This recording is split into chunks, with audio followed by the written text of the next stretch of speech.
السلام علیکم ورحمۃ اللہ وبرکاتہ۔ آج اسٹوڈنٹ ہم الدرس الثانی عشر یعنی سبق نمبر 12 کا اسماء الاشارہ کا اگلا حصہ دیکھتے ہیں۔ یعنی ہم دیکھنا چاہ رہے ہیں کہ اسم اشارہ جو دور کے لیے استعمال ہوتا ہے، یعنی جیسے ہم وہ کر کے اردو میں استعمال کرتے ہیں۔ اب جیسا کہ ہم نے پہلے ذکر کر لیا کہ وہ لفظ جو اردو میں استعمال ہوگا وہ سب کے لیے ہی استعمال ہو جاتا ہے، یعنی مذکر کے لیے بھی، مؤنث کے لیے بھی، واحد کے لیے بھی، دو کے لیے بھی، جمع کے لیے ہی، سب کے لیے ہمارے پاس ایک ہی لفظ ہے وہ۔ لیکن عربی میں اس طرح کی کوئی صورتحال نہیں ہے۔ یہاں پر ان کے پاس ہر چیز کے لیے، دور کی چیز کے لیے، چاہے وہ واحد ہو، مثنیٰ ہو، جمع ہو، اور مذکر ہو اور مؤنث ہو، ہر ایک کے لیے الگ لفظ استعمال ہوگا۔ اور یہ جو ہم دیکھنے لگے آج پوائنٹ نمبر 2 کہ بعید کے لیے، یعنی بعید کا مطلب ہوتا ہے دور، یعنی دور کے لیے جن سے دور کی چیز کی طرف اشارہ کیا جائے ان کی عام صورتیں یہ ہیں۔ یعنی آپ کے پاس واحد کی طرف اشارہ کرنا ہے آپ نے، یا دو ہیں، دو کی طرف اشارہ کرنا ہے، یا جمع ہے، جمع کے لیے اشارہ کرنا ہے، اور وہ ہیں بھی مذکر یا مؤنث۔ یہ واحد، تثنیہ، جمع جو ہیں، یہ چیزیں جو ہیں یا یہ پرسن جو ہیں، یہ مذکر ہیں یا مؤنث ہیں، تو ان کے لیے کون سے الفاظ استعمال کیے جائیں گے۔ تو جیسے واحد مذکر کے لیے ہم دیکھ رہے ہیں، پہلا انہوں نے جو ہمیں لفظ بتایا یہ ذاکا، ٹھیک ہے، ذاکا یا ذالکا۔ آپ زیادہ تر ذالکا سے روشناس ہیں، کیونکہ ذالکا لفظ جو ہے یہ قرآن پاک میں آتا ہے۔ تو ذالکا کہنے سے مراد یہ ہوگا کہ ایک مرد کی بات ہو رہی ہے، یعنی وہ، یعنی بعید کے لیے اشارہ ہے۔ اب وہ بعید پتہ نہیں کتنی کو دور ہے، اگلے کمرے میں ہے یا دوسرے کمرے میں ہے، یا 1 کلومیٹر پہ ہے، 10 کلومیٹر پہ، تو آپ اس کو اس کے لیے ذالکا کا استعمال، اشارہ استعمال کریں گے، وہ ایک مرد۔ اور اسی طرح اگر وہ دو ہیں، تثنیہ میں ہیں، دو مذکر، تو اس کے لیے حالت رفع میں اسم اشارہ جو خود حالت رفع والا استعمال ہوگا وہ ذانکا، اور اسی طرح حالت نصب اور جر میں جو اسم اشارہ استعمال ہوگا زینکا، ٹھیک ہے۔ تو یہ ذانکا اور زینکا یہ اسم اشارہ کی حالت رفع اور حالت نصبی جری یہاں بتائی گئی ہے۔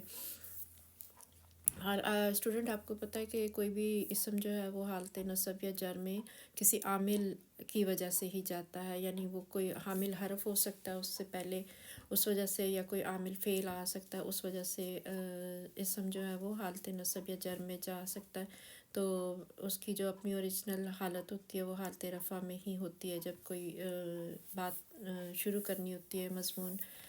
بیان کرنا ہوتا ہے، عبارت شروع کرنی ہوتی ہے، تو حالت رفع میں ہی اس کو شروع کیا جاتا ہے۔ تو ذانکا وہ دو مذکر یا مرد، اور زینکا وہ دو مذکر یا مرد، حالت نصب جر میں زینکا استعمال ہوگا۔ اسی طرح جمع میں ہم دیکھ لیتے ہیں کہ یہاں پر دو الفاظ لکھے ہوئے اولائکا اور اولائکا، یہ پہلا ہے جو اکثر اولائکا اس طرح سے لکھا پڑا جاتا ہے۔ تو یہ دوسرا والا جو اولائکا ہے، یعنی واو کو چھوٹا کر کے آپ نے مدہ نہیں بنانا ہے، اس کو چھوٹا کر کے الف کی پیش کو ادا کرنا ہے۔ اولائکا یہ اسم زیادہ استعمال ہے، جس کا استعمال قرآن پاک میں بھی بہت ہے اور ہم اس سے اکثر واقف ہیں۔ لکھا جاتا ہے اور اس کا معنی ہے وہ بہت مرد، یعنی مذکر جمع کے لیے اولائکا یعنی وہ بہت مرد، یا کوئی اشیاء بھی ہوں تو اس کے لیے بھی یہ لفظ جمع کے لیے استعمال کیا جا سکتا ہے۔ اسی طرح مؤنث کے لیے جو آپ واحد مؤنث کے لیے نیچے اشارہ دیکھ رہے ہیں، تا کا یا تی کا، ٹھیک ہے، یا پھر تل کا، یہ تین اشارے انہوں نے ہمیں نام لے دیے ہیں جو کہ اکثر استعمال ہوتے ہیں، لیکن آپ جو جس سے زیادہ واقف ہیں وہ تل کا اسم اشارہ واحد مؤنث کا استعمال زیادہ ہے قرآن پاک میں، اس سے آپ زیادہ واقف ہیں، وہ ایک عورت، ٹھیک ہے۔ تو وہ ایک عورت یعنی بعید کے اشارے کے لیے، دور کے اشارے کے لیے وہ کر کے لفظ استعمال کرنے ہیں، تو تل کا۔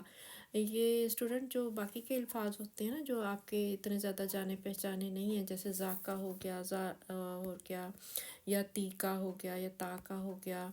تو یہ الفاظ جو ہوتے ہیں نا، یہ یا اولائکا یہ والا جمع کا لفظ ہو گیا، اکثر الفاظ جو ہیں وہ آپ کو عربی بکس جو ہوتی ہیں اسٹڈی کرنے کے لیے، پڑھنے کے لیے، ان میں استعمال ہوئے ہوتے ہیں، یا پھر بعض حدیث میں کوئی یہ اس طرح کے الفاظ استعمال ہوئے ہوتے ہیں۔ تو قرآن پاک میں جو زیادہ